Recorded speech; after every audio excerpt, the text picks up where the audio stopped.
Um, so just going to talk through what we're going to cover today, a little bit about the Stroke Association, talk a little bit about what is a stroke, and some of the support that we've got to offer, the FAST test, a bit of stroke prevention and some of the impacts of stroke.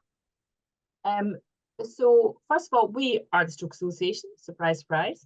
And our vision is that there are fewer strokes, for there to be fewer strokes in the UK, and for the people who've been affected by stroke to get the help they need to live the best life that they can.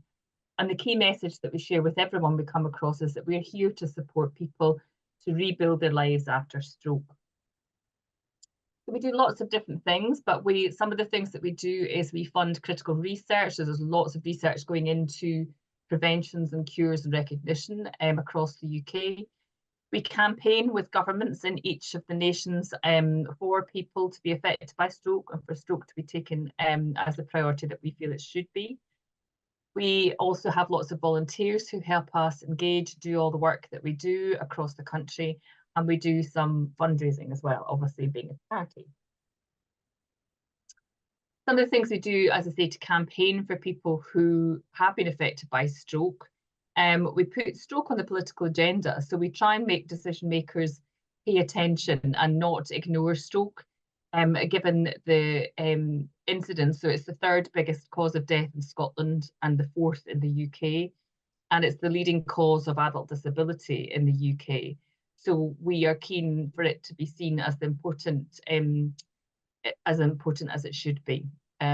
So we also work with NHS systems to shape national programmes and systems. So we try and make sure that as many stroke survivors get access to support and information as well as the care that they need.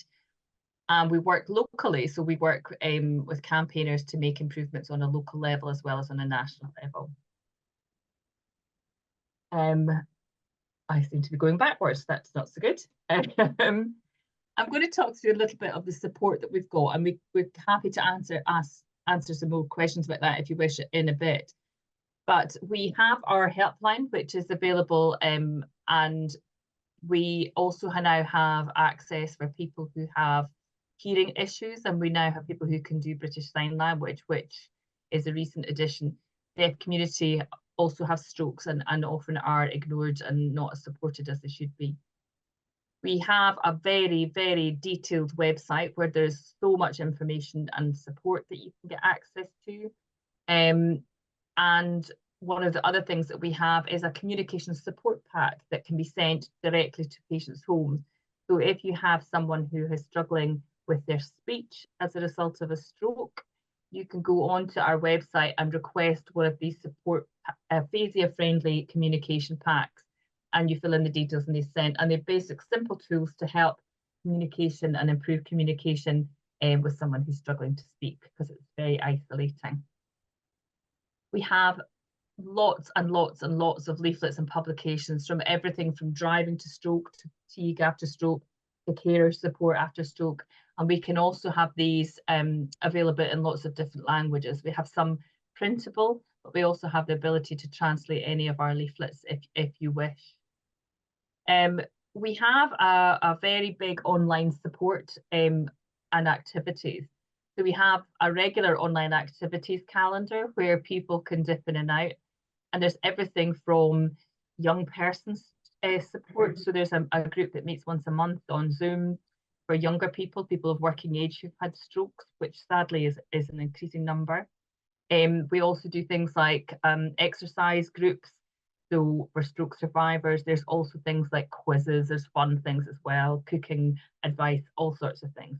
So there's a great variety of activities that people can get involved with online. And we also have online support, which includes videos, video support, so lots of information that you can access on a video format, as well as a stroke forum where you can engage with other stroke survivors and other members of the Stroke Association in a more interactive sort of fashion. And there's lots of topics and people have discussion, and you get feedback from other stroke survivors. We also have a childhood stroke support toolkit, which sadly affect about 400 strokes a year affect children. So we have a toolkit that can help teachers, can help parents and the children themselves. And also some of the videos involved in this toolkit are useful to help explain to children about a loved one who might have had a support. So that's also useful to know if that was relevant. We have lots of stroke support groups across the UK, and if you go into our website, you'll be able to find local peer support groups near you. And we also have online peer support groups. We have one in Scotland, but there are various other ones through the online support. And the other thing that we have set up is a weekly volunteer call here for you service, where someone who's had a stroke or their carers can register, and you'll be matched with someone with lived experience, and they just buddy up with you once a week for half an hour, and it's just someone to speak to for the stroke survivors, particularly to speak to someone who's been where they are and ask the questions that they want to ask to someone else who's been in that position. And they tend to be matched with similar interests, and it's the feedback from this is a really, really valuable service. And a lot of our people who've benefited from the Here For You phone calls become our volunteers because they want to give something back, and it can also help in their recovery, helping someone else. I'm not sure if this link's going to work, so I have these slides, a screenshot of some of the support, so I will try and see if I can access. So we have a specific page for carer support.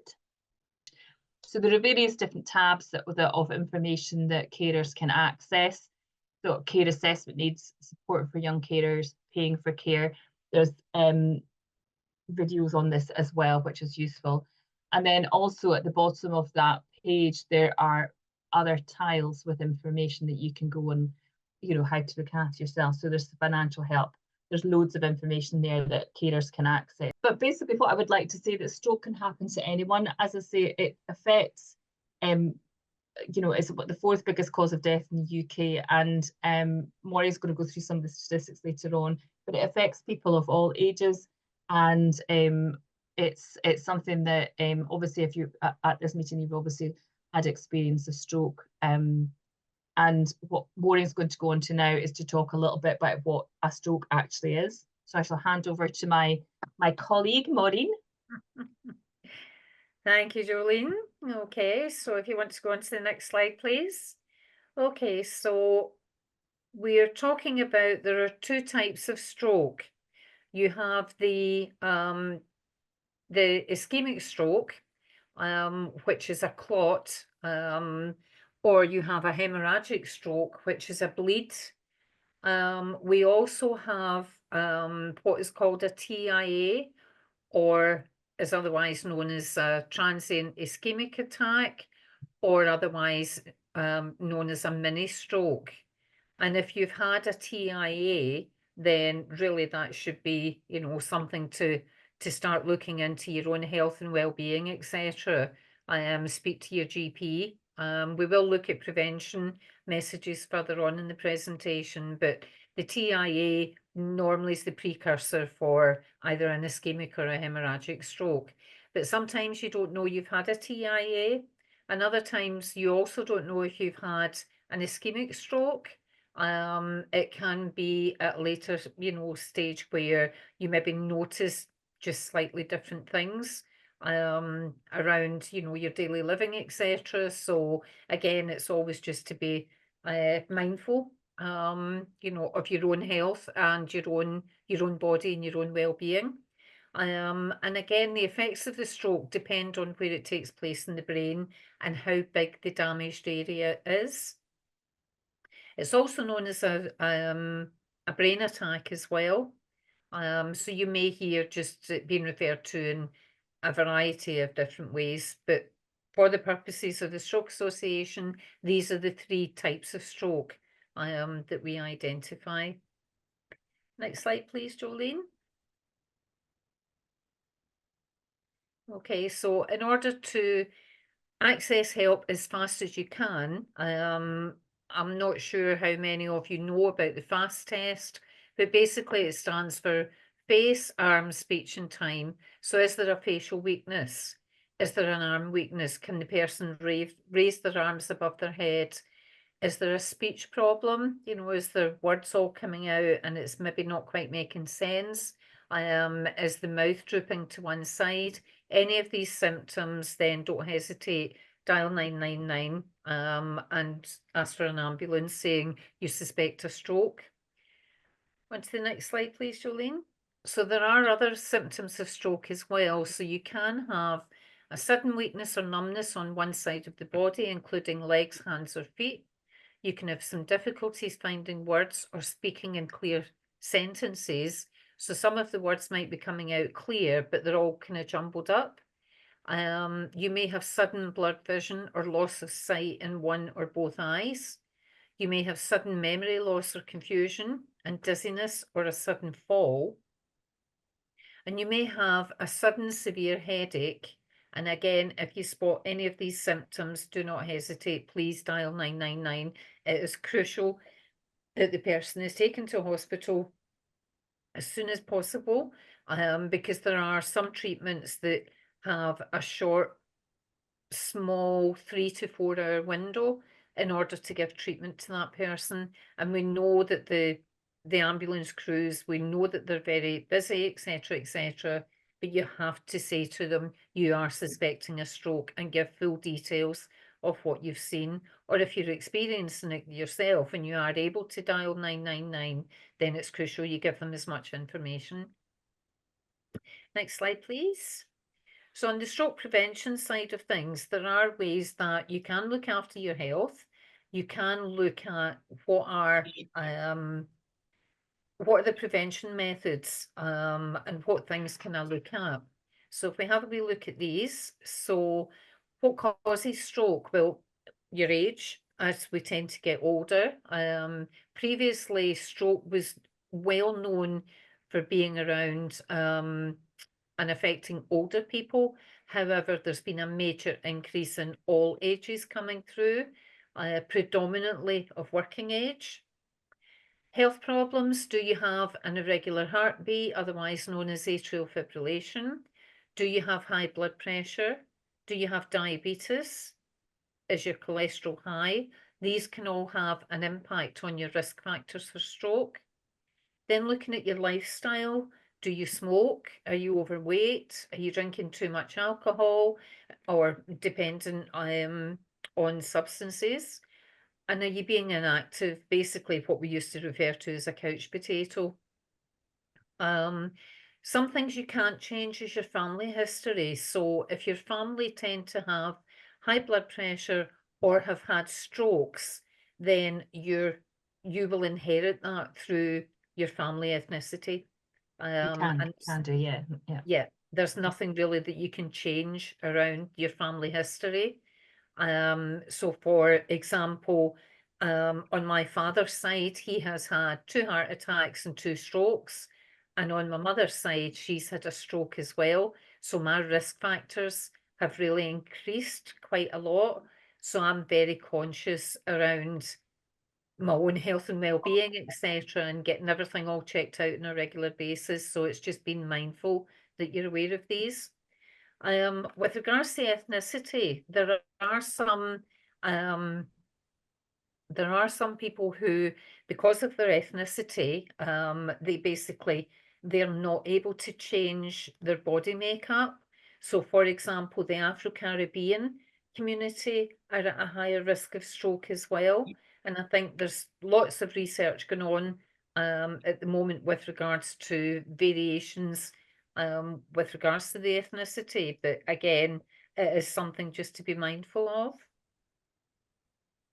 Next slide, please. Okay, so what can you do to reduce your risk? Obviously drink alcohol within safe limits, get help to stop smoking, stay a healthy weight, eat a healthy diet, be as active as you can be, and get regular health checks. Now, with the regular health checks, the one thing I would say to you, if you do nothing at all over and above everything that's been mentioned here, if you get your blood pressure checked once a year with your practice nurse or your GP surgery, and just keep an eye on it, because sometimes that can fluctuate, particularly in a caring role as well. So just have your regular health checks. And again, you can buy a lot of different apps for your phones and things like that, that can monitor if you've got an irregular heartbeat, etc., etc. So again, just be mindful, of what you can, maybe small changes that you can make to your lifestyle. Okay, next slide. So I think, right, okay, so what we're looking at is the impact of stroke now. Okay, so there are more than 100,000 strokes in the UK each year, and unfortunately that figure is rising. There are 1.3 million stroke survivors in the UK alone. 26 billion is the cost of stroke to society, which is an awful lot of money considering everything that's, NHS and health and social care, etc., need to find funding for. Stroke is the third largest killer in Scotland, and it's also the fourth biggest killer in England and Wales. And almost two-thirds of stroke survivors leave hospital with some form of disability. Okay, thank you. So the effects of stroke. So a number of people are not aware of this, but if you have a stroke on your left side of your brain, that tends to affect the right side and vice versa. However, sometimes you'll get a stroke and it seems to be centered in the middle of the brain, and that can affect both sides as well.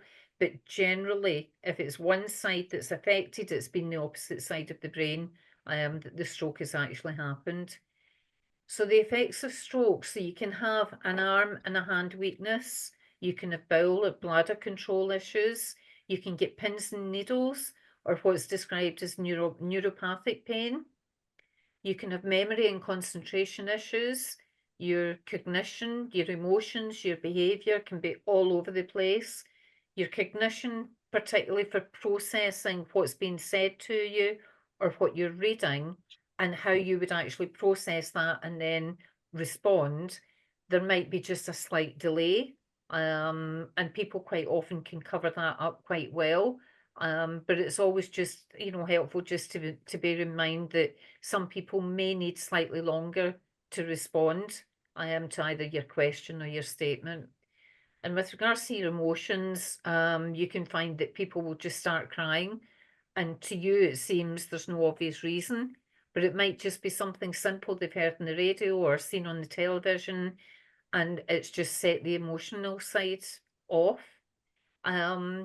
Behavior changes, we have seen some behavior changes with the people that Jolene and I have come into contact before. And as an example, when my mum had her stroke, my mum was what you would have, your sweet wee old lady who wouldn't say boo to a ghost. Following her stroke, she was cursing and swearing all over the place. It was every second word was coming out, which just wasn't like her, but that's how the stroke had affected her. And I think that's, just to jump in, I think that's one of the things that's probably one of the most difficult things for carers of stroke survivors to find, is that the change in the person's mood and emotions and behaviors, because sometimes they're not quite who they were before as a result of their stroke, and that can be very, very difficult.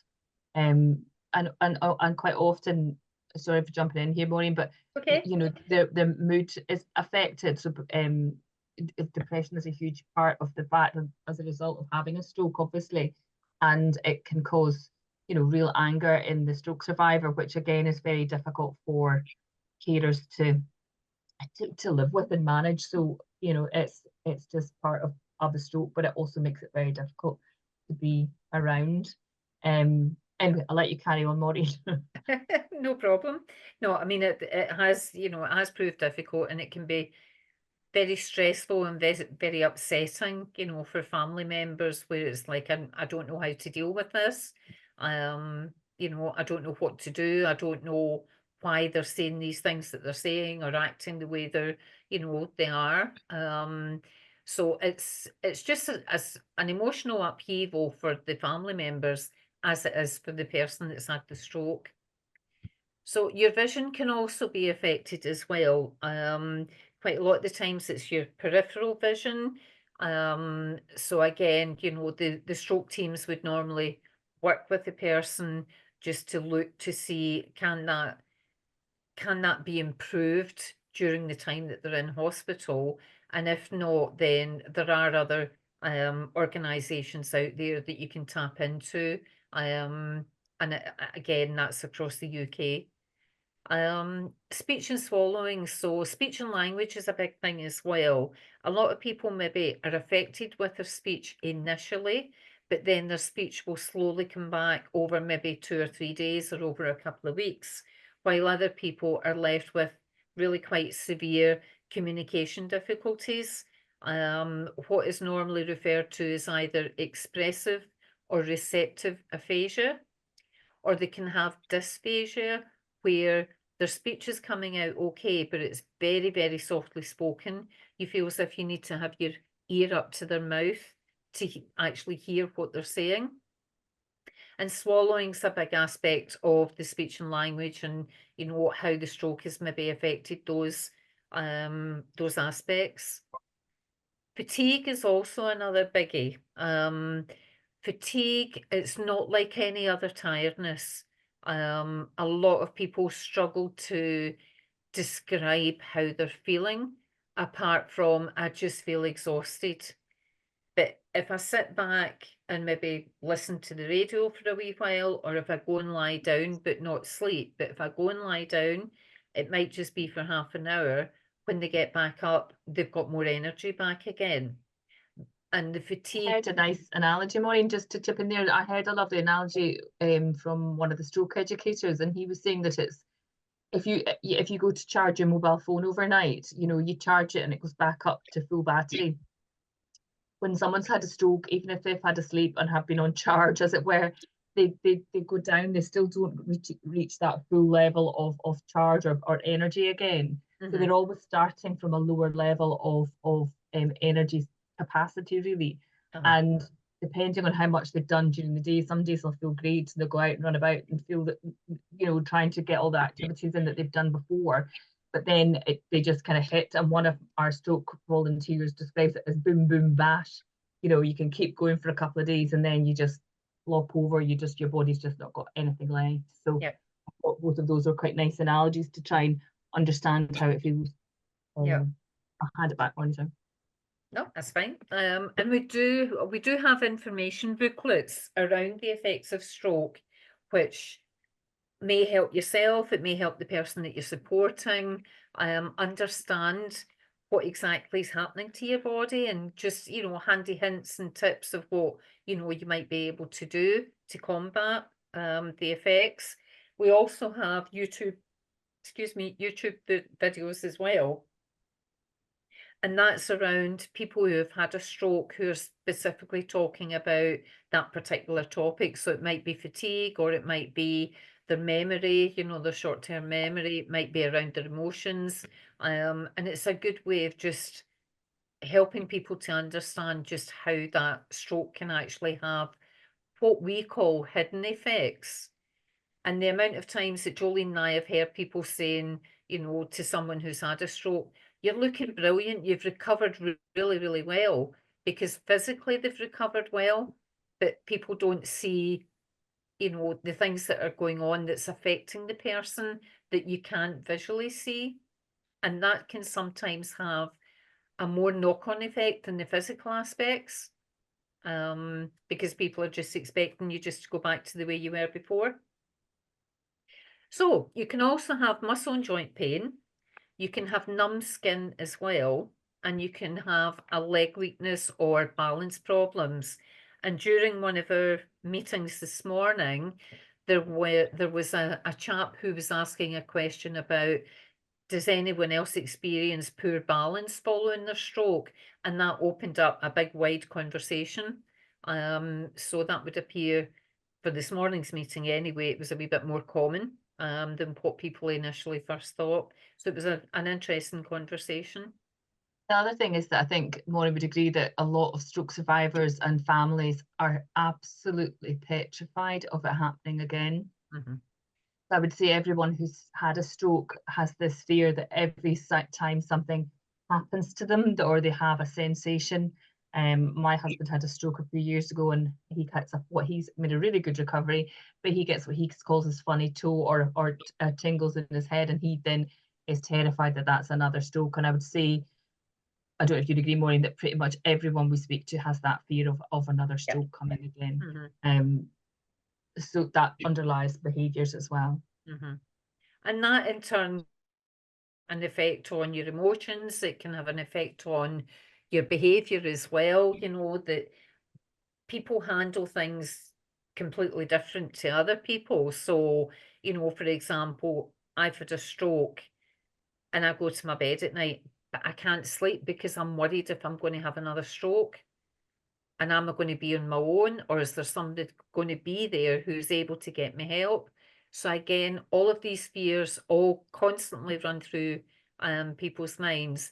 But again, a lot of that, it's about, I suppose, positive reinforcement and reassurance that, you know, if we can't stop anyone having a second stroke, however, we can look at, if we provide, you know, what relevant information as to how that stroke affected that person, and we encourage that person to maintain a good healthy lifestyle, get regular checkups with the GP, etc., then you are effectively reducing your risks of having a second stroke. But that's not to say that that will work every single time.